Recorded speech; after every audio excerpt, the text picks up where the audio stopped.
warahmatullahi wabarakatuh. Shalom, Om Swastiastu, Namo Buddhaya, dan salam kebajikan. Perkenalkan, nama saya Aura Rahmadani Dwi Putri dari Program Studi Pendidikan Guru Pendidikan Anak Usia Dini Universitas Jember. Teman-teman, pernahkah kalian membayangkan bagaimana mungkin sebuah danau yang begitu luas dan indah itu bisa terbentuk?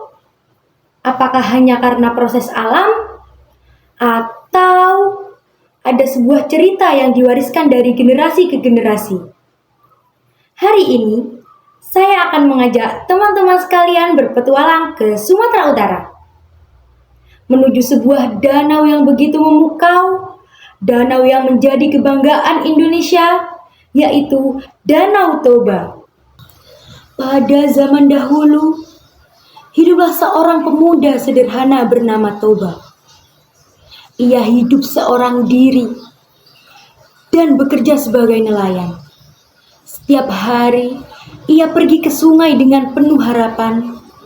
Meskipun seringkali hasil tangkapannya tidak terlalu banyak. Suatu hari, ketika matahari mulai condong ke barat, Toba kembali melemparkan kailnya. Tarik, wah sepertinya berat sekali. Dan ternyata seekor ikan emas berwarna keemasan berhasil ia tangkap. Sisiknya berkilau terkena cahaya matahari. Namun, sesuatu ajaib terjadi. Saat ikan tersebut dibawa pulang dan diletakkan di dapur, tiba-tiba ikan tersebut berubah menjadi seorang perempuan yang sangat cantik. Toba pun terkejut. Dan perempuan tersebut pun berkata, "Aku adalah seorang putri yang terkena kutukan. Terima kasih karena engkau telah membebaskanku." Singkat cerita, mereka saling jatuh hati dan akhirnya memutuskan untuk menikah. Namun, sebelum menikah, sang putri memberi satu syarat. Syarat tersebut adalah apapun yang terjadi nanti, jangan pernah mengungkit asal-usulku kepada siapapun itu. Toba pun mengangguk dan bilang, "Aku berjanji, aku tidak akan mengungkit." Akhirnya, mereka pun hidup bahagia dan dikaruniai seorang anak laki-laki yang bernama Samosir. Namun sayangnya, Samosir memiliki sifat yang agak pemalas dan sangat suka memakan. Ia sangat rakus. Ibunya selalu sabar menghadapinya. Suatu hari, ibunya meminta Samosir mengantarkan makanan ke sawah untuk ayahnya. "Samosir, tolong antarkan makanan ini untuk ayah, nak." "Iya, ibu." Samosir pun berjalan untuk mengantarkan makanan tersebut kepada ayahnya.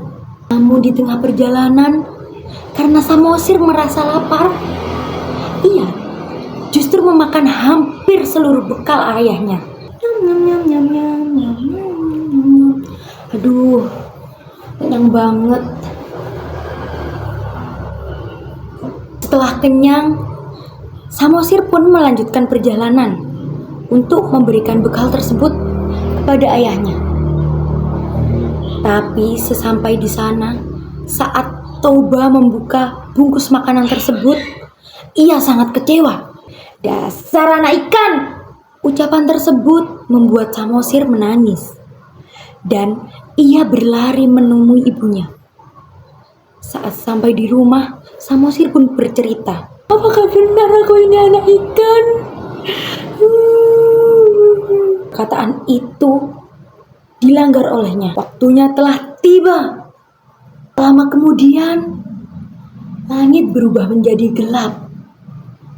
Awan hitam pun berkumpul. Petir menyambar. Hujan turun begitu deras tanpa henti. Air terus mengalir hingga menenggelamkan sebuah lembah. Sang ibu dan Samosir perlahan menghilang bersama derasnya air. Lembah tersebut akhirnya berubah menjadi sebuah danau yang sangat luas. Tempat tinggal Samosir berada saat ini dikenal sebagai Pulau Samosir dan terletak di tepat tengah Danau Toba. Ketika kita mengucapkan janji, sekecil apapun, kita harus berusaha menepatinya. Cerita ini juga mengajarkan bahwa kemarahan sesaat bisa membawa penyesalan yang sangat besar. Sebagai generasi muda, kita tidak hanya mewarisi keindahan alam, tetapi kita juga mewarisi nilai-nilai kehidupan yang tersimpan dalam setiap cerita rakyat Nusantara. Maka dari itu, mari kita terus menjaga budaya Indonesia, melestarikan cerita rakyat, dan bangga menjadi bagian dari Indonesia. Karena dari cerita-cerita inilah kita belajar tentang kejujuran, tanggung jawab, kasih sayang, dan pentingnya menjaga ucapan. Terima kasih. Saya Aura Rahmadani Dwi Putri pamit undur diri. Apabila ada salah kata maupun perbuatan yang kurang berkenan di hati pemirsa, saya mengucapkan mohon maaf yang sebesar-besarnya. Wassalamualaikum warahmatullahi wabarakatuh.